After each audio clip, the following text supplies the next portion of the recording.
Irmãos, a gente segue no nosso estudo da família da aliança, e só relembrando os últimos 2 domingos, esse vai ser o último desses 3, desse subtema dentro do tema da família da aliança, que são os mandatos de Deus.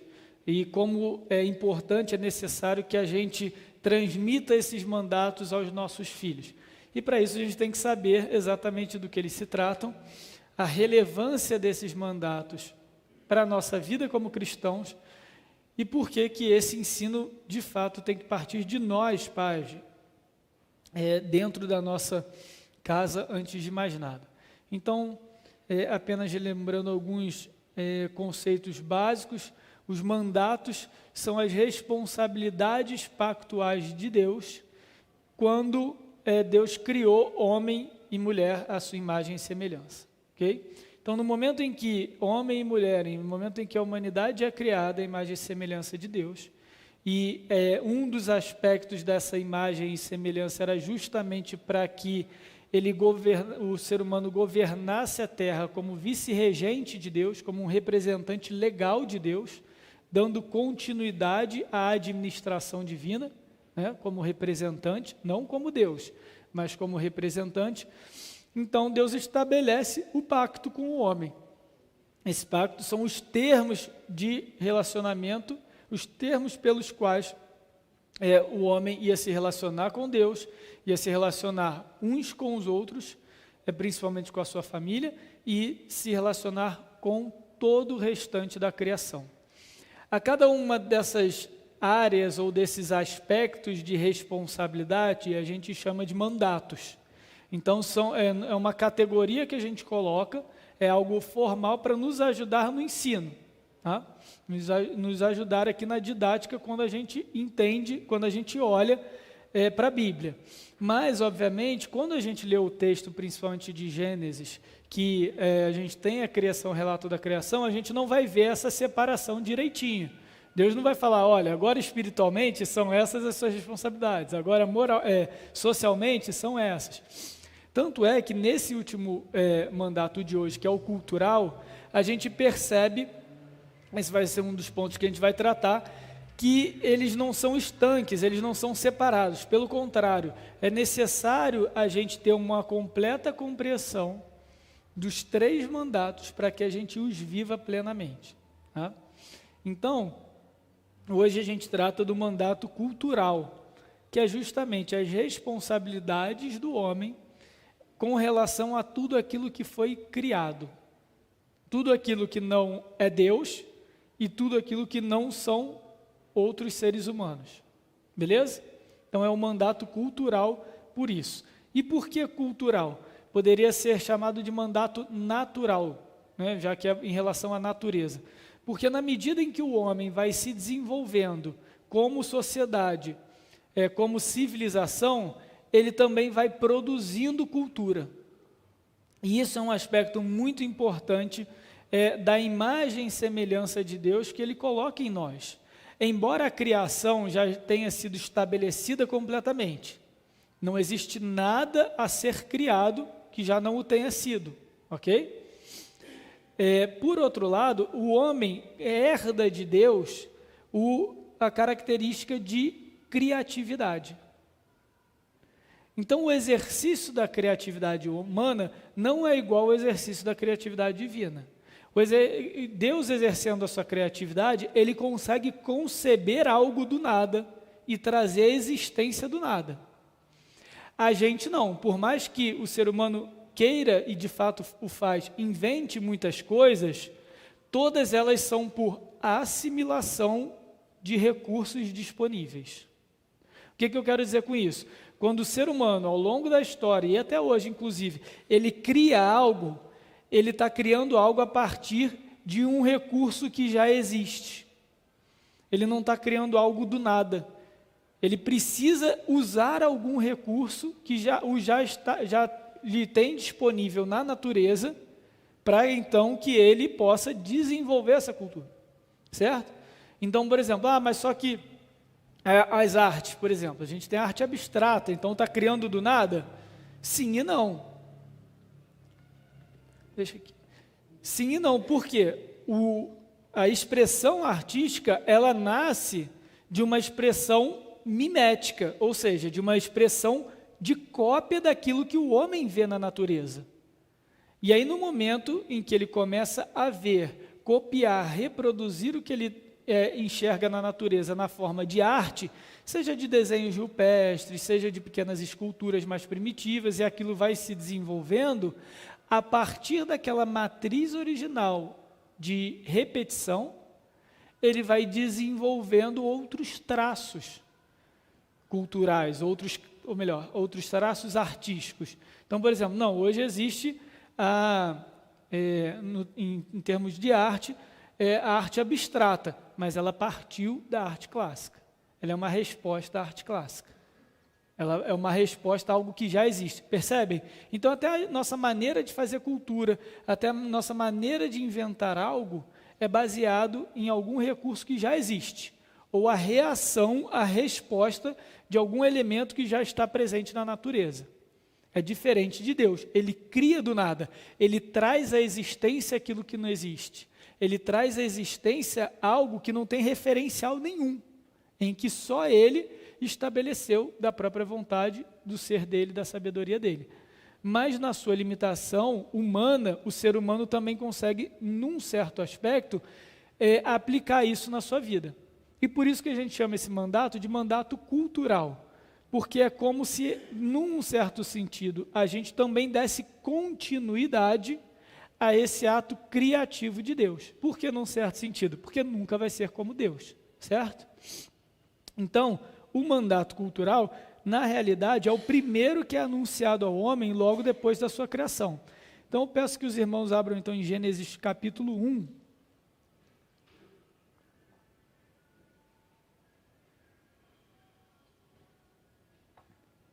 Capítulo 1, versículo 26 e 28, eu peço que algum dos irmãos leia para mim, por favor.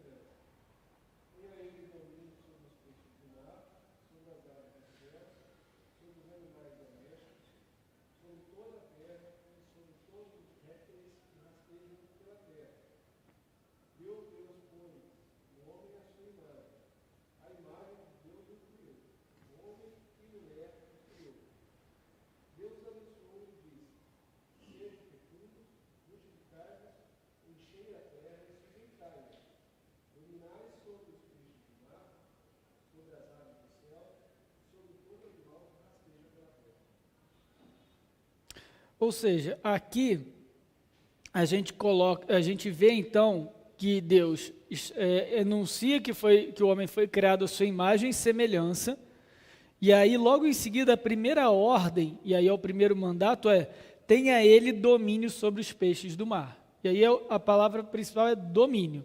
Ou seja, quando a gente olha todo o registro da criação dos 6 dias, a gente vê um movimento na criação que é o seguinte: Deus parte da terra sem forma e vazia. Então ele começa separando, ordenando e dando forma, e depois ele povoa. Depois ele enche de seres aquele local que ele organizou. Tá? Então, a gente vê que Deus separa a terra do firmamento. Aí mais para frente vai dizer que Deus povoou os céus com as aves, ele separa a terra seca dos mares, aí depois fala que Deus povoou os mares com os seus seres, e a terra com os seus seres. Então, Deus já ordenou toda a criação e já povoou ela, ok? Agora, ele vai colocar alguém para governar essa terra. É por isso que logo após o enunciado do imagem e semelhança, a primeira ordem é o dominar. Porque é como se o texto bíblico estivesse nos dizendo o seguinte: olha só, é na qualidade do Senhor, por ser imagem e semelhança, que esse ser que foi criado agora pode dominar sobre os outros. Percebe? Então a imagem e semelhança é o que sustenta e garante, valida o domínio de todas as outras coisas. Tanto é que o multiplicar e ser fecundos, enchei, isso daí já aconteceu. Por exemplo, quando a gente vê no versículo 22 do capítulo 1, Deus está falando dos peixes. Sede fecundos, multiplicai-vos, enchei as águas, e aí depois ele vai falar das aves. Então, assim, esse tipo de ordem, de mandato, já tinha ocorrido. Não era exclusivo ao homem porque era imagem e semelhança. Na verdade, isso foi dado a todos os animais. Faltava ele, todos os seres viventes receberam isso. Mas algo que é exclusivo do ser humano porque é imagem e semelhança é o domínio. Ele não é igual, ele não é equivalente ao restante da criação, tá? Então esse inclusive só um parênteses, é um dos bons motivos da gente não acreditar na teoria da evolução clássica, porque nos coloca em pé de igualdade a todos os outros seres. Só que a gente foi criado à imagem e semelhança de Deus por muitos motivos, e um dos principais é para que a gente representasse Deus no governo na criação, ok? Para que a gente administrasse a terra, beleza? Então, pessoal, quando a gente vê esse relato, a gente então vê que o homem foi criado já com esse objetivo, ele tem essa obrigação diante de Deus, de dominar a terra, de sujeitá-la. E o que é isso? O que vocês acham que é dominar a terra e sujeitar a terra?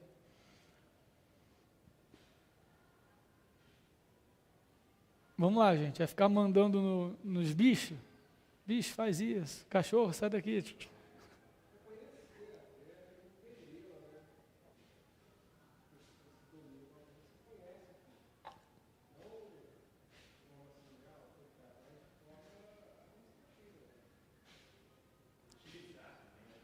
Utilizar, conhecer, isso tudo está envolvido nesse domínio. Mas tem um aspecto que é mais importante: cuidar. Cuidar. Então, assim, Deus também não é aquele ser que criou todas as coisas e aí entregou agora a criação à sua própria sorte. Tá bom? Não é isso. Pelo contrário, ele continua governando todas as coisas. Ele continua tendo responsabilidades e tendo autoridade sobre tudo e sobre todos.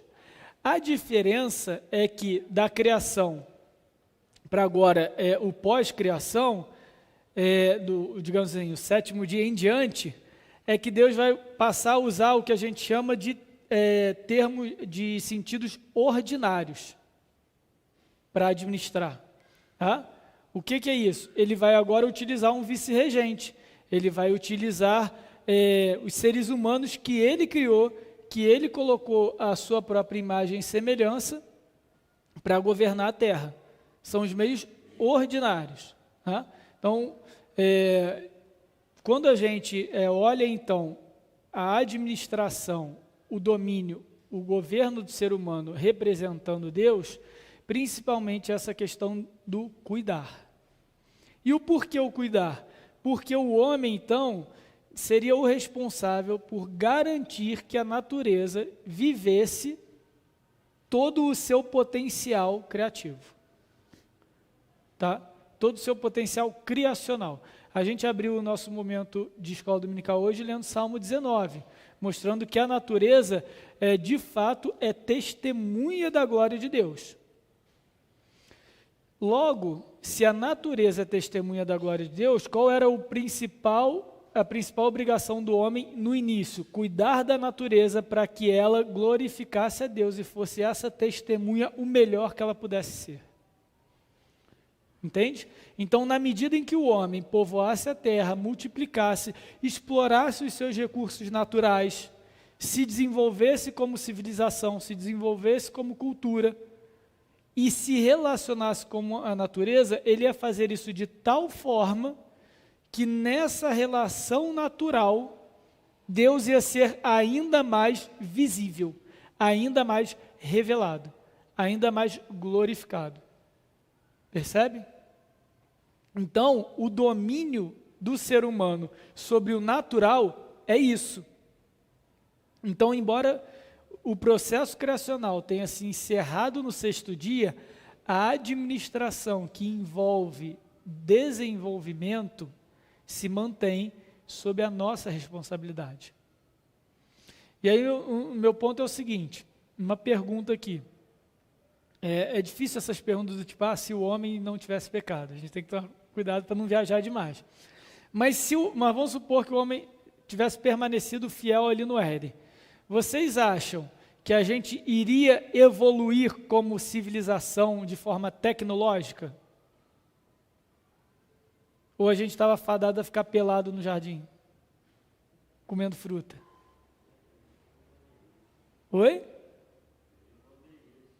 Se desenvolveria. Então, às vezes a gente tem essa visão, e eu não sei de onde que ela vem, talvez seja vem desde assim de uma fantasia mais infantil e tudo, mas assim, a ideia não é que o homem ia ficar ali para sempre, largados e pelados, né? Igual ali o Discovery, né? Tipo, comendo fruta ali no Éden e tal. Não, a gente ia desenvolver cultura, a gente ia desenvolver tecnologia, a gente ia usufruir dos recursos naturais que Deus nos deu, mas não pelos motivos e pelas necessidades atuais. Por exemplo, por que a gente desenvolveu tecnologia agrária, tecnologia na agricultura?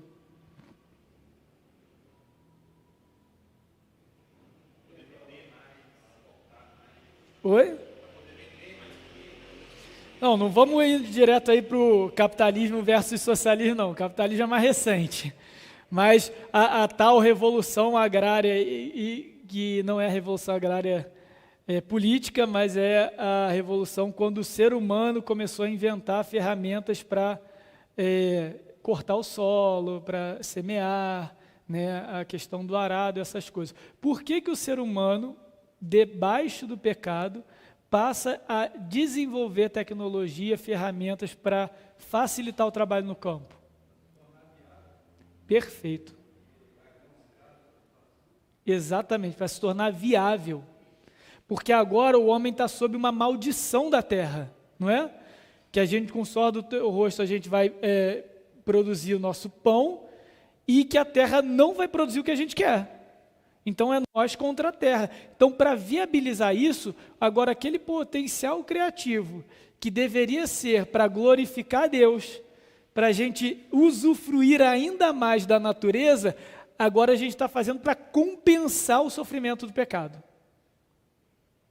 Para viabilizar a vida embaixo do sol. Percebem? Então, muito do nosso potencial criacional, do nosso potencial, inclusive cultural, é dedicado, não vou colocar desperdiçado, porque realmente é para viabilizar, eu adorei essa expressão, exatamente isso, não poderia falar uma melhor, para viabilizar a vida debaixo do pecado. Mas a gente diz o seguinte, a gente fica mais claro ainda quando a gente fala sobre trabalho. Por que a gente trabalha? Para pagar os boletos, para pagar as contas, certo? Mas assim, no mercado de trabalho, tem muito daquilo, faça o que você, trabalhe com o que você ame, você nunca vai trabalhar dia nenhum. Tem uns memes assim no LinkedIn, né? Por que tem essa tensão no mercado de trabalho? Porque agora a gente precisa de um trabalho para tornar a nossa vida viável. Porque a gente não pode só nos dedicar àquilo que a gente é bom, aos nossos dons, aos nossos talentos. A gente também precisa se dedicar àquilo que é necessário para a gente. A nossa subsistência. Então, muitas vezes a gente vai ter que se dedicar a uma carreira, se dedicar a uma função na empresa, se dedicar a uma profissão que não necessariamente era a nossa primeira escolha, nem às vezes nem a segunda, nem a terceira, nem a quarta, mas porque a gente precisa sobreviver, porque a gente precisa continuar aqui. E a gente vai, infelizmente, deixando de lado o nosso potencial criativo e criacional. Porque a gente vive essa tensão. A gente vive num mundo escasso, num mundo em que os recursos são limitados. Então, quando a gente fala de mandato cultural embaixo do sol, quando eu falo embaixo do sol, eu estou me remetendo a Eclesiastes, aquela expressão de Eclesiastes que é embaixo do mundo no pecado. Tá? Na realidade em que o pecado existe, é debaixo do sol. Então, nessa realidade em que o pecado existe, em que a natureza não vive mais a sua potencialidade original e perfeita, justamente por causa do pecado, a gente precisa entender o porquê a gente faz cada coisa. E como que a gente busca o mandato cultural de forma adequada, mesmo vivendo num mundo com o pecado. Isso é importante a gente saber e ensinar para os nossos filhos. E aí eu queria deixar a pergunta aqui para vocês agora. Por que é necessário a gente ensinar para os nossos filhos essa tensão entre o pecado e aquilo que Deus criou de forma original e como isso influencia o nosso exercício cultural? A maneira como a gente lida com a natureza, a maneira como a gente lida com os recursos que Deus coloca diante de nós, com os nossos dons e talentos. Por que isso é importante de ser ensinados para os nossos filhos?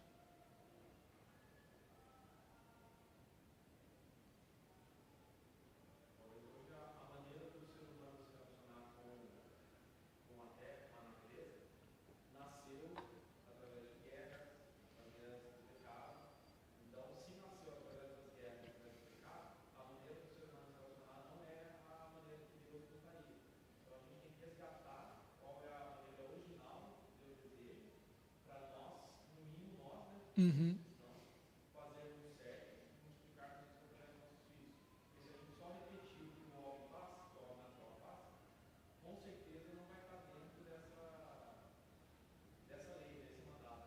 Perfeito, Renan. E é esse resgate daquilo que a gente deveria fazer de forma original, a gente até viu na semana passada em relação ao mandato social. Como que a gente resgata biblicamente a nossa obrigação social? É nos esquivando desse sentimento individualista da nossa cultura. Vocês lembram que que foi um dos pontos, que é algo que vai contra o mandato social, é justamente esse individualismo, quando a gente olha na família, no casamento, nos filhos, quando um dos elementos, uma das pessoas, seja o filho, o homem, a mulher, enfim, começa a buscar os próprios interesses e não se vê mais como uma parte de uma família que na sua unidade glorifica a Deus, ela compromete o seu mandato social, certo? É esse individualismo. E essa cultura do individualismo também influencia de forma negativa ou nos atrapalha a viver o mandato cultural. Por quê? Porque a gente vai correr o risco de achar que os recursos que Deus nos deu, aquilo que está diante de nós para ser realizado por nós, desenvolvido, criado por nós, é para o nosso benefício, é para o nosso prazer. Hoje o mandato cultural vai ser muito mais visível na própria cultura, no exercício das nossas profissões, no exercício dos nossos dons e talentos. Não tanto na nossa relação direta com a natureza, com o mundo natural, correto? Porque a gente vive uma vida cada vez mais urbana. Mas na nossa profissão, no nosso exercício profissional, a gente vê o mandato cultural. Porque as profissões, as carreiras, no final, são isso. A gente está buscando recursos na natureza para subsistir. Se a gente esquece desse mandato cultural, que por trás de tudo aquilo que a gente faz em relação ao mundo criado de Deus, existe uma responsabilidade, uma obrigação de glorificar a Deus, a gente corre o risco de querer construir carreiras, construir cultura, desenvolver as nossas próprias habilidades para nós mesmos. E se a gente não tiver essa consciência desde cedo, a gente também não vai passar isso para os nossos filhos.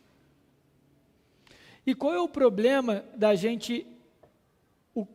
Qual o problema não? O que vocês acham que é prejudicial nesse pensamento de achar que a carreira é para mim, é para o meu benefício, ou você até mais, um pouco menos radical. Não, a carreira o exercício da minha profissão é para sustento da minha família, pronto. sem considerar o mandato original, de que todo o exercício que a gente faz, cultural, inclusive é para glorificar Deus e para dominar a terra, para sujeitar, para colocar ordem, para cuidar. O que a gente se prejudica, o que a gente perde quando deixa de ver a situação dessa forma?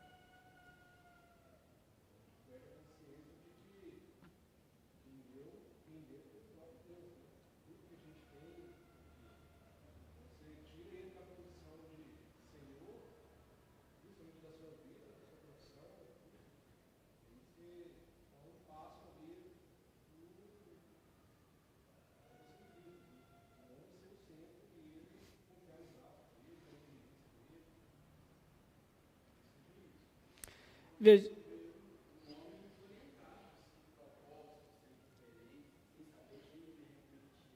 Ótimo. Uhum. Sim. Obrigado.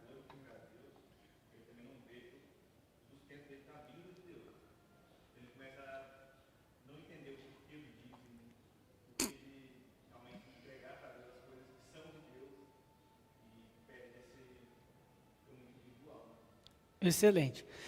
Todos esses aspectos compõem essa grande realidade.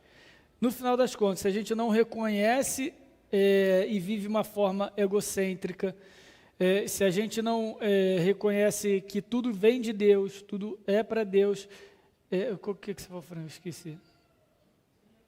Sem referência, perfeito. É porque era o outro ponto que eu não podia esquecer. A gente se prejudica em dois aspectos muito importantes na nossa relação com a criação e com aquilo que Deus nos deu, com os recursos que Deus nos deu, que é justamente o propósito e a gratidão. Então, quando a gente reconhece que aquilo que Deus nos deu para cuidar, para fazer, para contribuir no mundo, foi dado por Ele, isso já gera gratidão em nós. Mesmo que a nossa carreira, ou mesmo que aquilo que a gente faça, ainda não seja da forma que a gente gostaria. Mas se a gente já é capacitado por Deus para fazer determinada ação, determinada atividade no mundo natural, na sociedade, a gente já deve glorificar a Deus e agradecer a Deus por essa oportunidade de atuação. Por quê? Como que a gente tem que ver? A gente tem que mudar a forma como a gente se enxerga no mundo. O que eu quero dizer com isso? Quando você amanhã começar o seu trabalho, você tem que se ver não como alguém que está ali no mercado de trabalho para pagar a conta, mas tem que ver o seguinte: eu sou uma pessoa criada à imagem e semelhança de Deus e fui colocado nesse local, exercendo essa função para fazer algo que alguém que não glorifica a Deus não poderia fazer. Percebe? Então todos nós precisamos exceder as expectativas nas nossas atividades, mas não é exceder de forma performática como o mundo prega. Isso também, porque aí a gente vai crescendo como carreira, a gente tem que fazer com excelência mesmo. Mas, sobretudo, ser intencional e entender o seguinte: gente, a gente não faz o que a gente faz porque a gente precisa pagar a conta, ou porque a gente construiu essa carreira, ou porque a gente conquistou aquela vaga, ou porque a gente entrou no mercado de trabalho com essa intenção. A gente faz o que a gente faz porque Deus nos confiou aquela função para um propósito que é maior do que o propósito do final do mês. Percebe?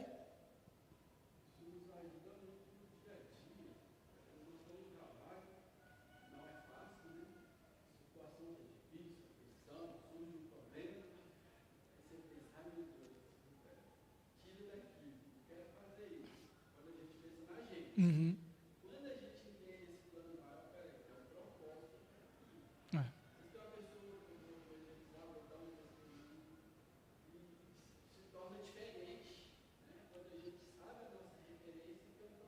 Exatamente. E é interessante que aí é algo muito assim, individual, tá, gente? Muito pessoal. A maneira como Deus vai, você em Deus, melhor dizendo, vai identificar o seu propósito no exercício da sua carreira ou no seu exercício cultural, na sua atividade cultural, pode ser de diversas formas. Eu vou dar alguns exemplos como o Franklin deu aqui. Pode ser que ali você seja, de fato, sal e luz para aquele local, para aquelas pessoas, e aí você vai ser o único ali que tem uma palavra de esperança, o único ali que vai levar o time para uma visão que ninguém levaria. Pode ser isso. Ou pode ser assim, algo realmente um pouco mais pragmático, do tipo, no seu momento de vida, aquela função, aquele exercício é de fato para você sustentar a sua casa e para você ter recursos. Porém, com esses recursos, você pode glorificar a Deus de uma forma que você não glorificaria se não os tivesse. Aí entra no que foi falado do dízimo, ou da oferta, ou enfim, ou de qualquer outra forma em que você olhe os recursos que você tem. Então, talvez você olhe para o seu trabalho e tudo, poxa, mas eu fico aqui e aí, não tem nada assim muito visível para fazer aqui, para a glória de Deus, digamos assim, humanamente falando. No mínimo, tem aqui os recursos que você recebe, e aí você recebe para administrá-los. Olha o domínio, olha a sujeição. Quando a gente está falando ali do domínio da terra, também era justamente para a gente se sustentar da terra. E uma parte do mandato cultural original era como o homem ia usar desses recursos de forma responsável para a glória de Deus. E de maneira que esses recursos multiplicassem, frutificassem. Então, até mesmo a nossa folha salarial, até mesmo os recursos que chegam até nós, eles chegam para que a gente glorifique a Deus no uso deles, e isso é uso cultural. E aí, lógico, como eu falei, não tem como desvincular os usos, né? Porque é espiritual, porque a gente pode usar na obra do Senhor, e de fato a gente deve usar, a gente deve, no caso do dízimo, da oferta, dar a Deus com gratidão, reconhecendo que o recurso vem dele, senão não tem motivo de dizimar. É um ato mesmo de confiança e de gratidão, e por isso é necessário que a gente o faça, não é opcional, mas é um ato que vem do mandato cultural, mas que ele não faz sentido sem o mandato espiritual, percebe? Por exemplo, o de dizimar e de ofertar. Então, nisso a gente começa a ver os mandatos se sobrepondo. Presbítero.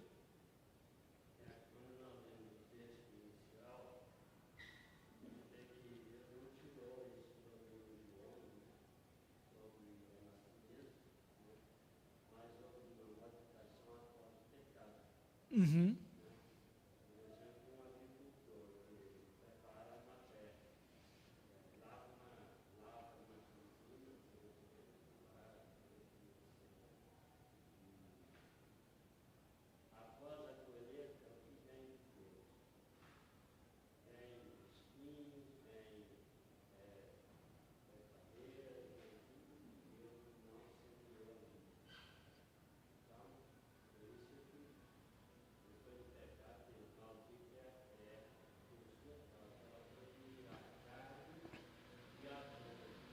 Uhum.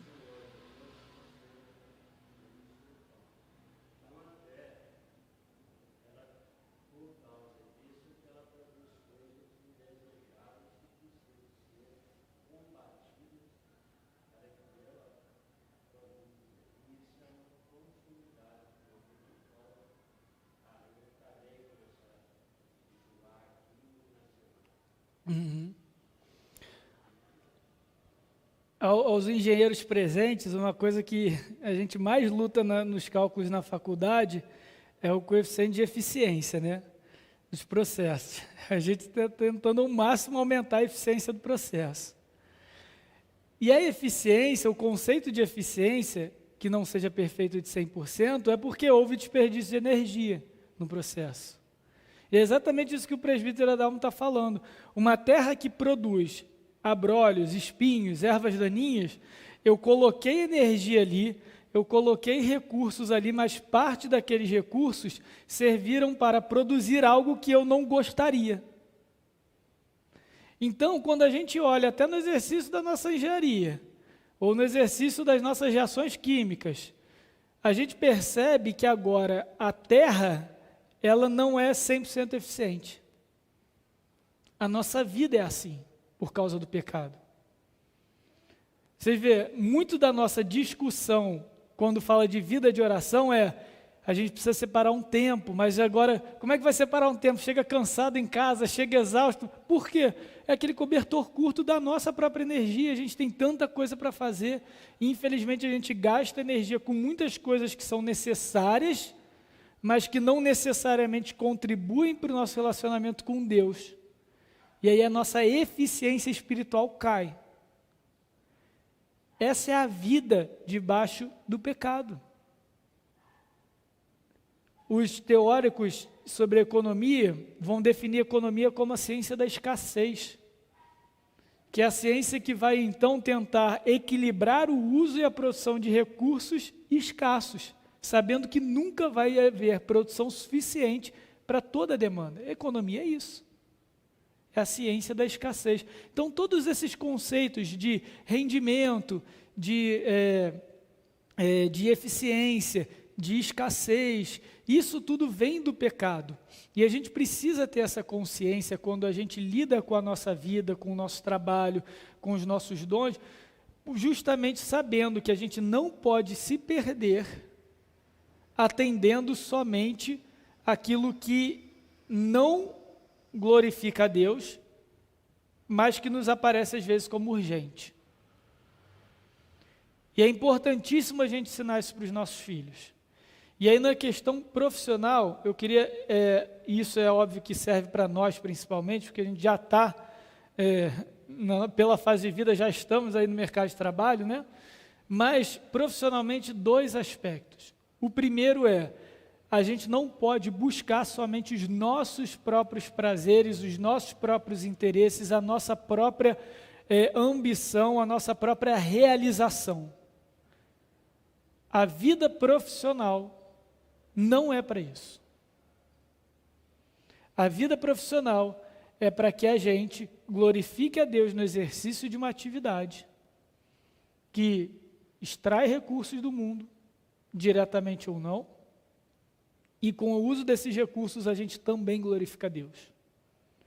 A profissão, a carreira como um fim, é resultado de uma cultura egocêntrica, autorreferente, em que tudo que você faz é para o seu próprio prazer e para o seu próprio benefício. E aí é aquilo que o Franklin comentou. Qual é o prejuízo de uma cultura dessa? É uma desordem, é alguém sem propósito. Por quê? Porque não encontra rumo. E quando a gente olha as novas carreiras para os nossos filhos, fica uma coisa até mais difícil ainda, gente. Porque aquilo que está sendo apresentado para os nossos filhos como potencial de carreira é trágico, se não ridículo. No momento em que um pré-adolescente, que um adolescente vira para mim e considera ser influencer e youtuber como carreira, isso me entristece, me preocupa.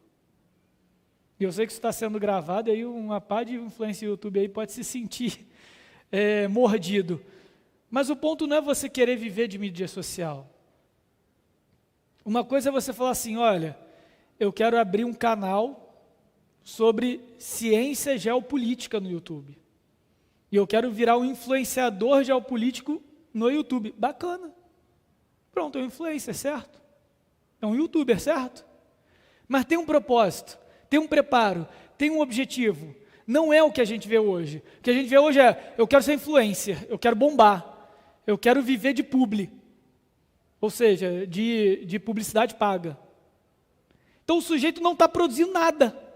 Percebe? Eu ficar no TikTok, fazendo dancinha, fazendo meme, e recebendo roupinha da Shein, e recebendo caixinha de não sei o que, e abrindo para um montão de gente ver, e viver disso, gente, você não está produzindo nada, e isso é contra o mandato cultural. Porque a gente é chamado para dominar, para sujeitar, e isso envolve produção. As novas carreiras não produzem nada.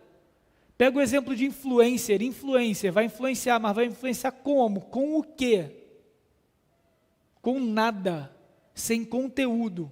Principalmente as mulheres. O algoritmo do Instagram favorece corpos seminudos.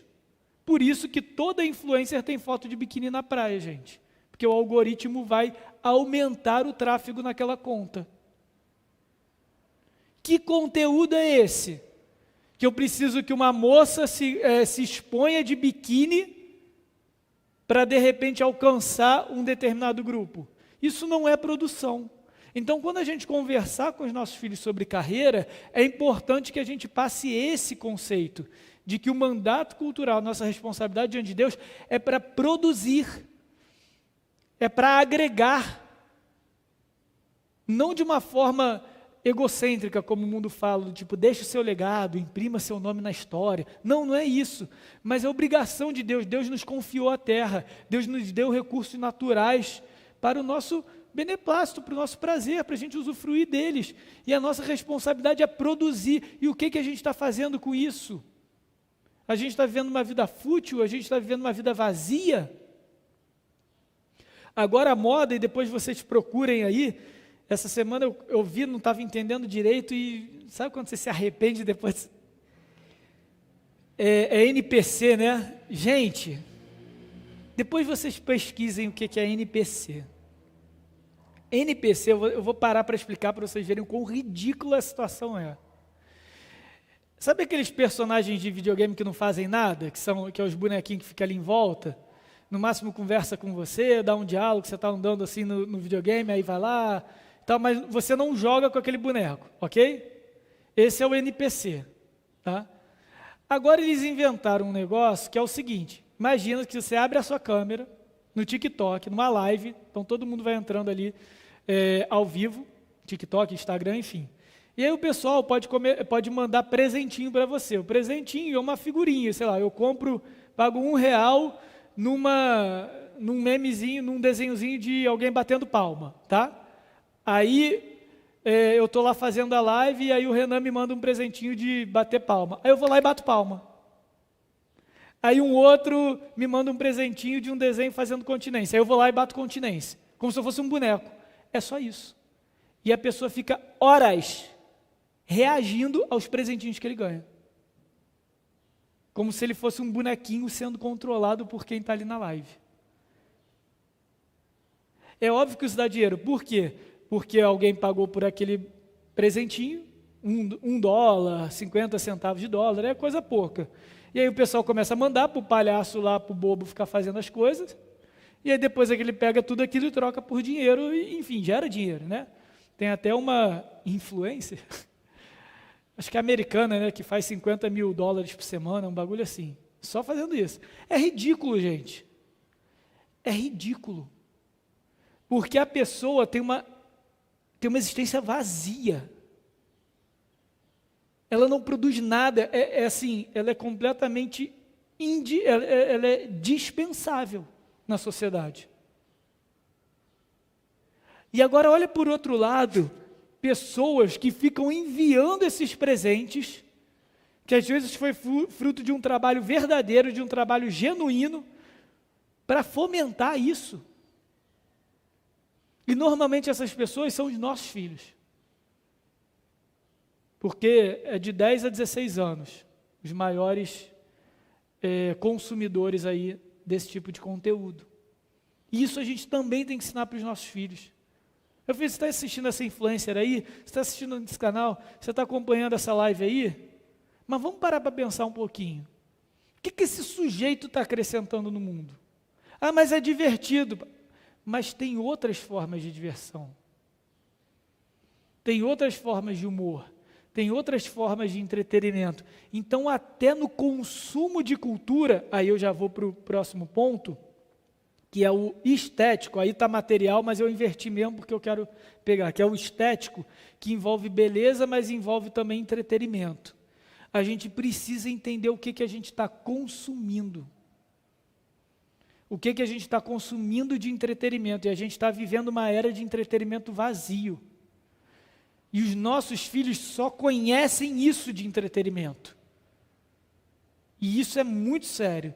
Então, na maneira como a gente lida com a produção cultural, com o entretenimento, com a produção daquilo que é belo, com a produção artística, com a produção de dons e talentos, com o exercício das nossas habilidades, a gente precisa também glorificar a Deus, a gente precisa ver que aquilo ali tem um propósito, não pode ser algo vazio.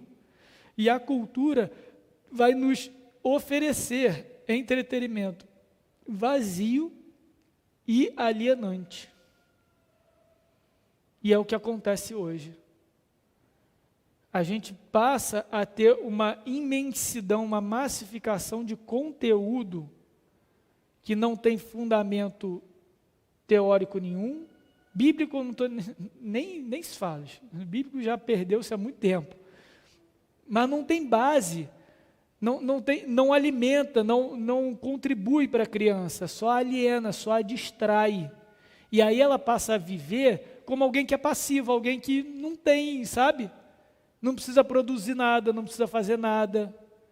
A criança cresce assim, porque tudo que ela consome é algo alienante, é algo que não tem propósito. Então, se tudo que ela está aprendendo como cultura e entretenimento é algo que não tem propósito, por que você acha que ela, quando for a vez dela, de produzir cultura, de produzir conteúdo, de produzir de fato algo para o mundo, vai ser algo que realmente contribua? Não vai.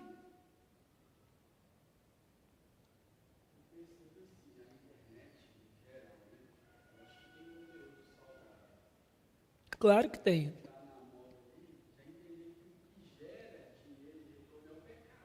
É.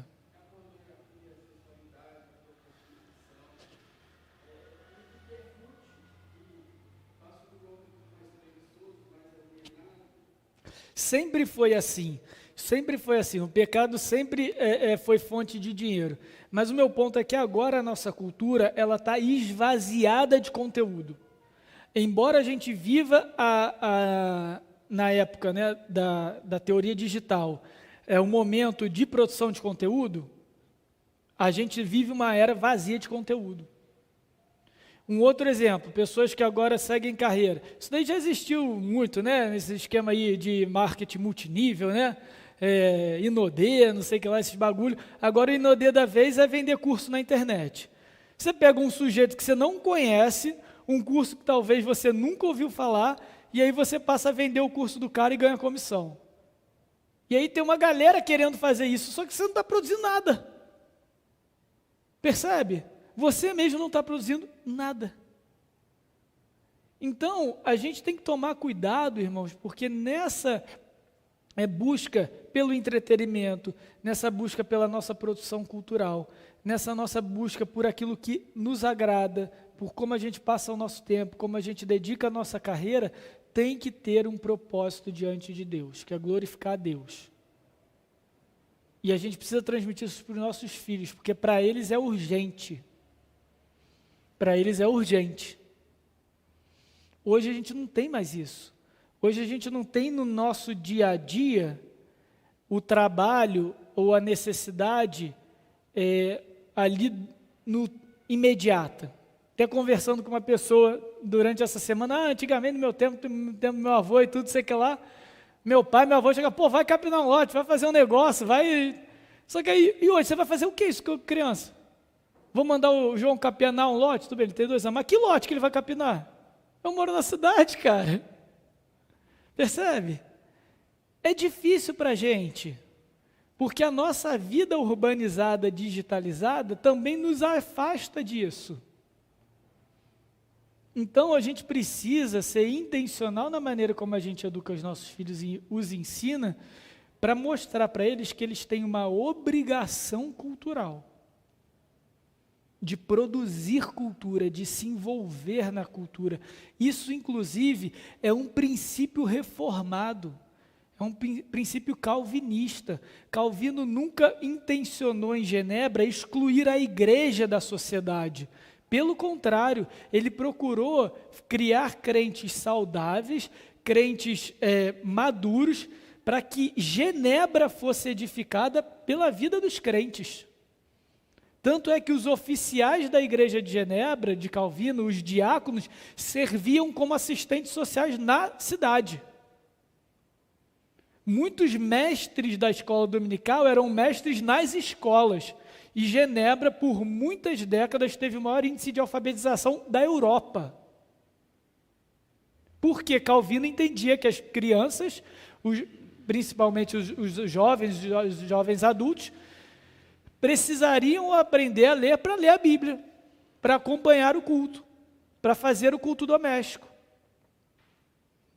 E aí, então, ele mobiliza a igreja de Genebra para servir a educação da cidade. Isso, gente, é sujeitar a terra, é sujeitar a cultura. É o recurso que ele tinha ali disponível, um recurso cultural, recurso social. Mas isso não está no mandato social, porque o mandato social é principalmente no círculo familiar, homem e mulher.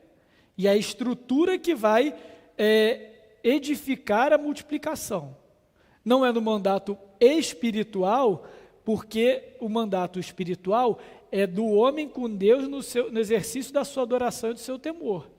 Mas a gente sabe que a gente não vai conseguir fazer isso se a gente não tiver uma igreja saudável. A gente não vai conseguir ter uma igreja saudável se a gente não tiver famílias saudáveis. E a gente não vai conseguir fazer nada disso se no final das contas a gente não glorificar a Deus. Não tiver a Deus como nosso grande objetivo em tudo que a gente faz.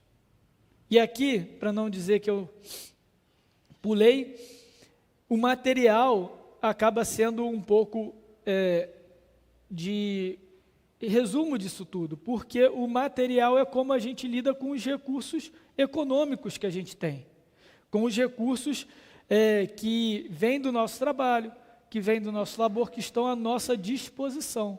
Então eu digo o seguinte, e aqui a gente pode trazer algumas conclusões aqui, alguns fechamentos. Um cristão que tem uma boa consciência do seu mandato cultural, primeiro, ele é um bom administrador financeiro. Tá?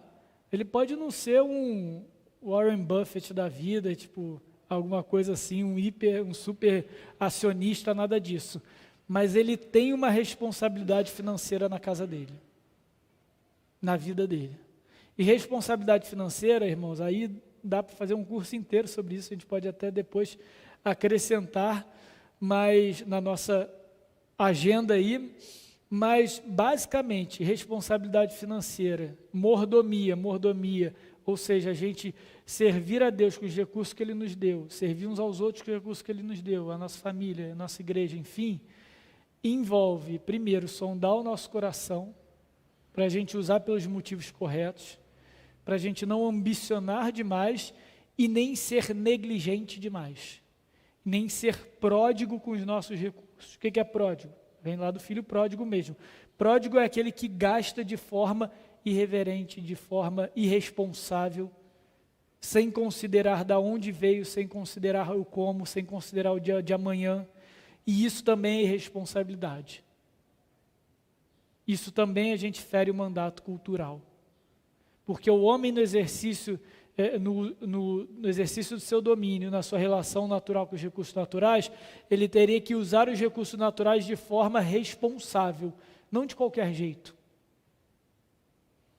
E aí, isso envolve nossa responsabilidade com as nossas finanças. Como que a gente usa o dinheiro? A gente serve o dinheiro para os nossos próprios prazeres, aí isso vai um pouco mais da ambição, ou a gente serve o dinheiro como ele nos aliena, ou seja, a gente gasta de qualquer jeito e aí tem mês que não tem mês que tem, a gente nunca sabe direito para onde foi o dinheiro, quando vê o cartão já está estourando. Isso é irresponsabilidade também. Um cristão não deveria ser assim. Isso é mau testemunho. Por que é mau testemunho? Porque Deus nos deu orientação para a gente usar os recursos de forma sábia. Isso é mandato cultural. Na carreira, nós precisamos ser os melhores profissionais naquilo que a gente exerce. É um mandato cultural também, porque Deus nos fez a sua imagem e semelhança, com aspectos, com habilidades que vêm do próprio Deus, para a gente glorificar Ele. Não é porque a gente tem soft skills, porque a gente tem grandes habilidades, porque a gente está dedicado aí na carreira, porque a gente tem espírito de liderança, luta pelo time. Para com isso, gente. É porque a gente glorifica a Deus. E como nos ensina o apóstolo Paulo, na carta aos Colossenses, ele ensina isso aos servos, aos escravos da época, mas isso serve a nós, a todos nós que servimos em alguma função, que a gente deve servir como aquele que serve ao próprio Cristo, o próprio Senhor, e até aqueles que são líderes, até aqueles que são senhores, tem que saber que acima deles tem um único Senhor que é Cristo. Então, no nosso exercício profissional, a gente precisa glorificar a Deus nas nossas funções e não glorificar a nós mesmos, não glorificar a nossa própria carreira.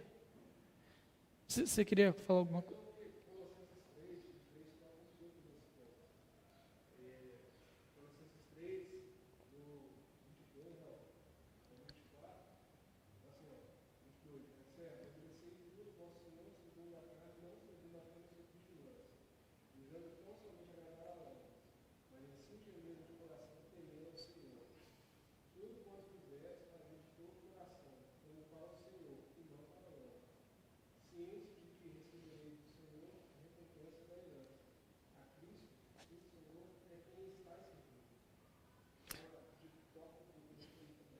É exatamente isso, Marcos. Esse texto que você trouxe, vejam aqui, só uma breve observação nesse texto, que ele é muito precioso para nós. O 23, fazer de todo o coração como para o Senhor e não para o homem, para homens, às vezes a gente poderia ler da seguinte forma: olha, imagina que é para Deus que você está fazendo. Eu já até ouvi gente pregando esse texto falando isso. Imagina que teu chefe lá carrasco, na verdade é Jesus que está sentado ali. Não é isso que Paulo está falando. O que Paulo está dizendo é o seguinte: você não está servindo homens, você está servindo a Deus. Embora você esteja servindo homens. Esse como não é um como de possibilidade, de hipótese. Considerem a hipótese de que, não, de fato, é um como de referência, é um como de comparação. Vocês estão servindo os homens como se vocês estivessem servindo diretamente a Deus, porque no final vocês estão servindo a Deus quando vocês servem os homens. Tanto é que ele coloca no versículo 24, a Cristo o Senhor é que estáis servindo. E no 24 ele fala o propósito do nosso serviço. Qual deve ser a motivação do nosso coração? E aqui também às vezes pode surgir uma dificuldade de entendimento. Cientes de que recebereis do Senhor a recompensa da herança. Recompensa aqui é a palavra que às vezes alguns traduzem por galardão. Então o que Paulo está falando é o seguinte: não se preocupa não, serve aí o homem como a Deus, porque um dia Deus vai te dar, vai olhar tudo que você serviu e vai te dar. Não é isso que Paulo está falando. Paulo está querendo dizer o seguinte: Paulo, na realidade, na carta aos Colossenses, ele vai trazer aos Colossenses que aquilo que é mais precioso para os crentes é aquilo que vem do próprio Cristo. Tudo que eles precisariam saber, tudo que eles precisariam buscar nessa vida, eles já receberam de Cristo. É isso que Paulo quer ensinar para os crentes de Colossos. Tá? Os crentes de Colossenses estavam sofrendo com uma heresia, o gnosticismo, que procurava uma revelação, um conhecimento místico e tudo, que os aproximaria de Deus. E Paulo vai ensinar ao longo da carta toda dizendo o seguinte: cara, para que vocês estão procurando isso tudo? Tudo que vocês precisam é Cristo. Vocês já receberam de Cristo tudo que vocês precisam. Então o que Paulo está ensinando especificamente aqui, ele está aplicando essa realidade em relação ao serviço, é o seguinte: cara, você não precisa servir aos homens, você não precisa trabalhar por causa de uma recompensa terrena. Que a maior recompensa que a gente poderia receber é a salvação em Cristo Jesus e a eternidade com Ele. Então não tem nada que possam te oferecer nessa terra, ou que você pode colocar como objetivo do seu trabalho nessa terra, que seja maior do que Cristo. E se você tentar fazer isso, se você inverter e procurar ambicionar nessa terra algo que seja maior do que Cristo, você vai se frustrar, por mais que você o alcance. Então não perca tempo. Sirva porque você está servindo a Cristo. E você vai ser abençoado no seu serviço. Mas aquilo que vai te dar ânimo, vai te dar propósito de vida, não é o fruto do seu trabalho. É Cristo glorificado, é o reino que já te foi garantido na ressurreição. É isso que Paulo está ensinando. Percebem? Então você quer uma carreira que te satisfaça? Aprenda que a sua carreira nunca vai poder te satisfazer. tudo é vaidade. Você quer estar se sentindo, como é que é a palavra? Agora eu esqueci. Que o pessoal fala, não é satisfeito. Enfim, mas você quer que a sua carreira não é satisfeito na carreira, é completo na carreira, enfim. Realizado, obrigado. Se você quer sentir realizado na sua carreira, esteja realizado na cruz de Cristo. Aí você vai ser realizado na sua carreira. Que você vai ver que você pode ser o melhor profissional que você pode ser. E até melhor ainda do que você já é hoje. Mas porque Cristo te deu vida e te deu muito mais do que você pode alcançar com a sua mão. Com o fruto do seu trabalho. Quando a gente ensina isso para os nossos filhos, irmãos, é tão bom, porque aí eles podem começar a procurar uma carreira para glorificar Deus. E aí, por outro lado, agora eu vou trazer um testemunho positivo, eu fico tão feliz quando os adolescentes, nossos adolescentes, e graças a Deus já ouvi alguns aqui, muitos aqui na nossa igreja, dizendo, não, pastor, não, Vitor, eu quero fazer tal área, porque aí eu vou poder me dedicar mais à família, vou poder educar melhor os meus filhos. Não, eu vou fazer tal área, porque eu vou poder abençoar outras pessoas. E eu já percebi que é uma área que tem muito pouco cristão. Olha que bênção, gente. É isso que a gente precisa ensinar para os nossos filhos. Que eles são flechas. Eles não são flechas na nossa aljava, mas uma hora a gente vai ter que disparar. E glória a Deus por isso. E glória a Deus por isso. E que a gente dispare flechas certeiras na cultura. A minha realização aqui, pessoal como pastor, e isso aqui eu aprendi de um pastor americano que ele diz o seguinte, cara, você como pastor, você tem que entender que você está pastoreando e preparando médicos, engenheiros, professores, psicólogos, donas de casa, que temem ao Senhor para o mundo, e que vão glorificar Deus e vão espalhar a cultura. Como eu, como pastor, preencho e sirvo o mandato cultural, preparando vocês para que cada um de vocês, na ação de vocês, na vida profissional de vocês, exerça a cultura e multipliquem e subjuguem a terra e dominem. Percebem? E o trabalho com os filhos é pastoral. Por isso que eu usei o meu exemplo aqui. É pastoral. Exatamente. Você não é um engenheiro cristão, você é um cristão engenheiro. Até a maneira como você faz engenharia tem que ser para a glória de Deus. Eu ensino isso para os adolescentes, principalmente os que estão aí no ensino médio, que o pai da genética, que é Mendel, ele era cristão. E ele começou a procurar, a entender a questão da genética e dos genes e das características transmitidas, porque ele não concordava com o evolucionismo. Porque ele era cristão. Ele falou, não é possível. Deus imprimiu, segundo a sua espécie, então deve ter algo em cada espécie que está impresso por Deus ali, eu vou descobrir. Pai da genética moderna, Mendel.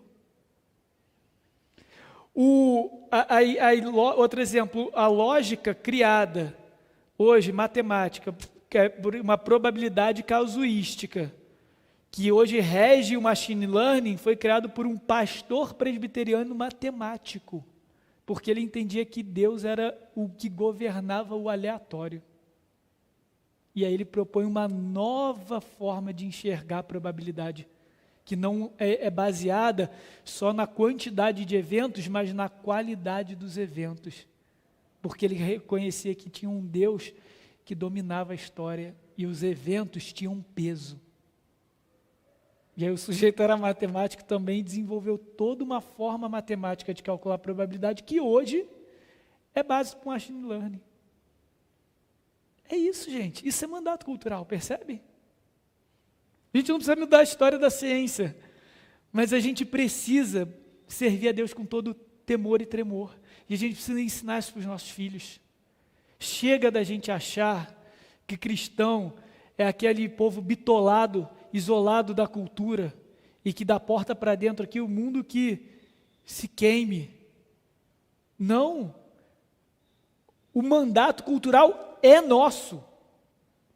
O mandato cultural é dos cristãos, é do povo da aliança. Então, se alguém tem que agregar no mundo, tem que buscar melhorar o mundo, tem que buscar trazer ao mundo, dominar e sujeitá-lo, somos nós, para a glória de Deus, e não o maligno. E é isso que a gente tem que passar para os nossos filhos. Dúvidas? Perguntas?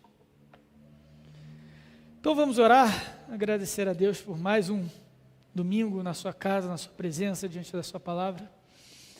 Senhor, obrigado, Pai, porque o Senhor nos criou a sua imagem e semelhança. A gente não tem dimensão de tudo o que isso realmente significa, mas a gente sabe que é uma bênção inexplicável, sem comparação. Nos ajuda a viver como tais. E nos ajuda a viver não somente como seres, como homens criados à sua imagem e semelhança, mas como homens redimidos em Cristo Jesus e por isso também, como povo do Senhor, aqueles que representam ao Senhor, embaixadores de Cristo na terra. Senhor, o Senhor nos deu a terra, o Senhor nos deu os seus recursos para administrarmos ela, para governarmos, Senhor, e pedimos perdão, porque muitas vezes nós nos omitimos nisso e deixamos que homens e mulheres que não temem ao Senhor, ímpios, dominem e sujeitem a terra. Nos perdoa por isso.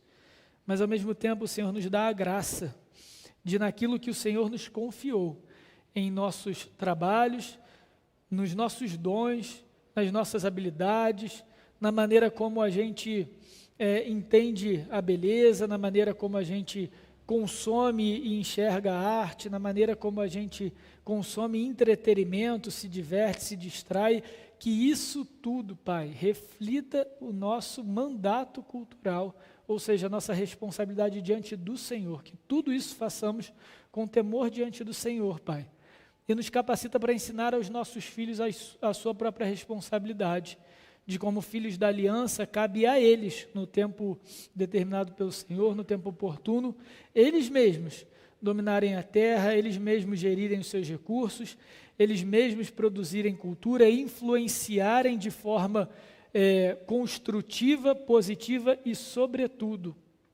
para a Tua glória, Senhor.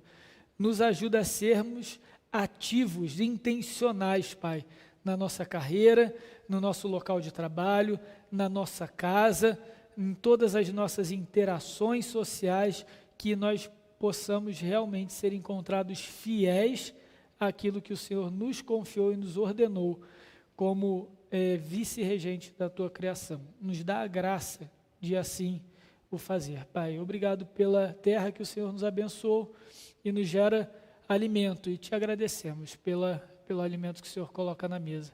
É o Senhor mesmo quem nos sustenta, louvado seja o Teu nome. Nos dá um dia de descanso, um dia separado, santificado ao Senhor em família, e pela Tua graça nos traga novamente à noite para prestarmos culto ao Senhor. Essa é a nossa oração daqueles que são o Teu povo, em nome de Cristo Jesus. Amém. Amém, irmãos.